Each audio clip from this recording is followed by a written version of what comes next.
Well, boys and girls, we have ignition and we also have a liftoff. Brilliant. Check them out. Absolutely fantastic behaviour. Them Zaragoza F1 cauliflowers at the back there are looking fantastic. Fingers crossed. I transplanted because we had a couple coming up in each one. I must have dropped 2 seeds. So the ones that hadn't fired, I've replaced them. I've took them out of their original stations, teased them out. Look at that bumblebee. Get him. He's a whopper. Anyway, keep my eye on him. I've just put some water in now because they were getting a bit dry. And we've had nice weather this last couple of days, but you can see from the results, there's a couple of them that have got 2 in. I don't know how that's happened, but it has. Got like wayward seeds in them. Anyway, so the rainbow chard coming through okay. They've not all burst through as yet, but there's time yet, boys and girls. And what I will do, if I need to, is I'll transplant them and put them into the cells where we haven't had any firings. I don't know how I managed to do that actually, because I'm sure I just put like sort of 1 of the pelleted seeds into each hole on the rainbow chard. I know I did multiple sowings on quite a few of these. They're struggling some of these though, look.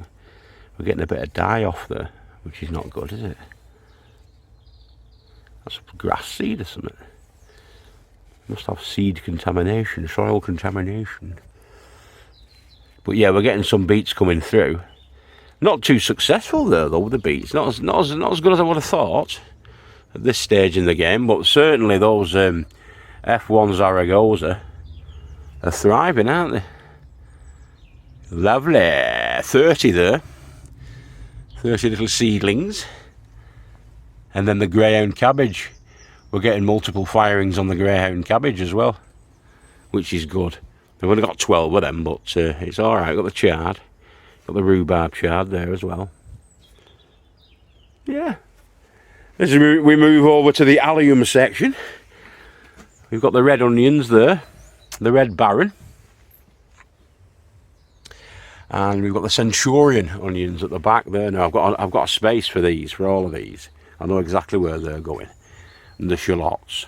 And the Bunyard's exhibition broad beans, they've all, I mean this has been the last week, this. They've all bounced through. They were poking the snouts out, those, last week, and look at them now. They're going to have to go out, them, this weekend, probably. Same with the peas. Got these peas here. Now, these are peas that Helen got from B&Q, basically, early onward peas. They're not that well... they're not that well pushed down, those, either, are they? But look at them. They seem to be thriving, whatever they've done to them. Not so much so the garlic, but we'll have a few that we can stick in there, the garlics. I was hoping for more on the garlic, but mate, fair enough, innit? There's the spuds, and speaking of spuds, now I was not expecting this, but look, they've started to burst through. The Ulster Prince, new potatoes, Ulster Prince. Already they're starting to burst the surface, and that's the 11th of the 3rd they were put in. So it's coming up for, was it 3 weeks now? That's not even 3 weeks, is it? What are we on now, the 27th? Yeah, about 2.5 weeks. And they're starting to come through. When you see this disturbance here on the tops, that's where they're starting to come through. Give it I bet this weekend you'll start to see some foliage. You're always tempted to try and dig them up a little bit and have a look where they are, but I'll leave them. But they will be coming up. And the same with, I mean, that is what I did on Saturday. There's a spud in there. There's a Maris Piper potato in there at the bottom, and that was some of the soil that we took out of that big bed, if you remember. And I did a spud. I've got to label that up actually. If we look in here, in the gutter, we're having some action in here as well. They're bursting through on the Kelvedon Wonder. 12th of the 3rd they were put in, the Kelvedon.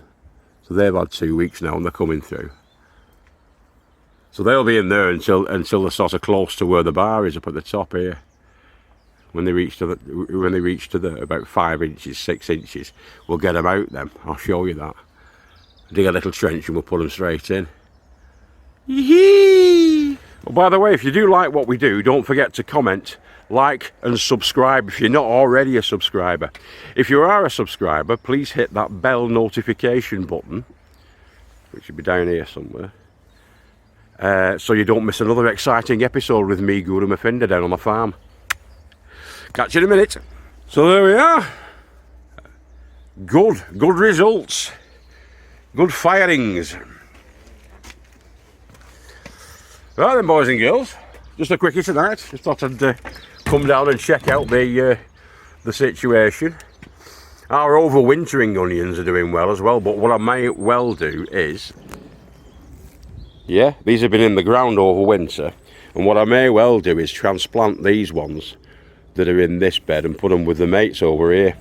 Find some spots, because I was surprised really, because we've only had 2 die-offs, to be honest, over the winter period. There's one there that hasn't made the cut, that one. And where was the other one? I spotted another one before. There's one there that hasn't made the cut. It's perished over the winter. And I'm sure there was another one. I'm sure there was 2 that hadn't made it. Maybe there's only 1. But as I recall, I'd spotted another one. But maybe not.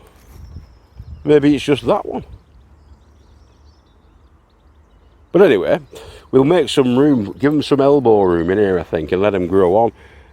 Or I might even put a few in buckets, just to clear that bed, because those flowers that are there, down there at the front, they were just temporarily, just to give them somewhere to live.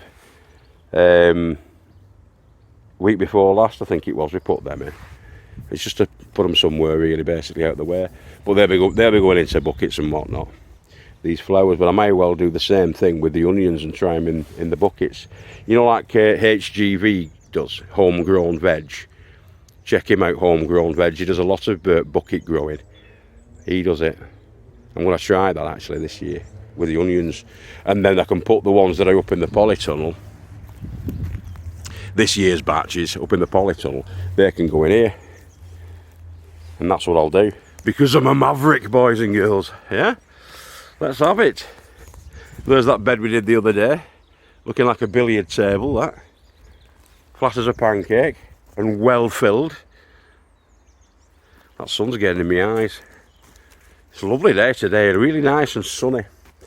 Right, well, if I don't see you through the week, I'll see you through the window. I've been Guru Mafinda. You've been beautiful, fantastic and fragrant if you're a lady. You've been forthright, masculine and virile if you're a gentleman. And if you've been something in between, you've been something in between.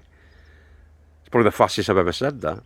But I'm all excited because of my seedlings. My little babies are on the bounce. Bouncing babies. Right, well, I'll catch you later. Have a great week. And if I don't see you through the week, I'll see you through the window.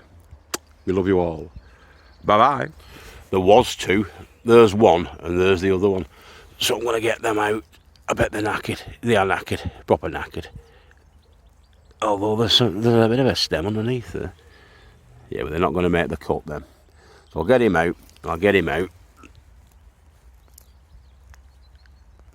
And we can replace them with a couple of them. See you later, guys.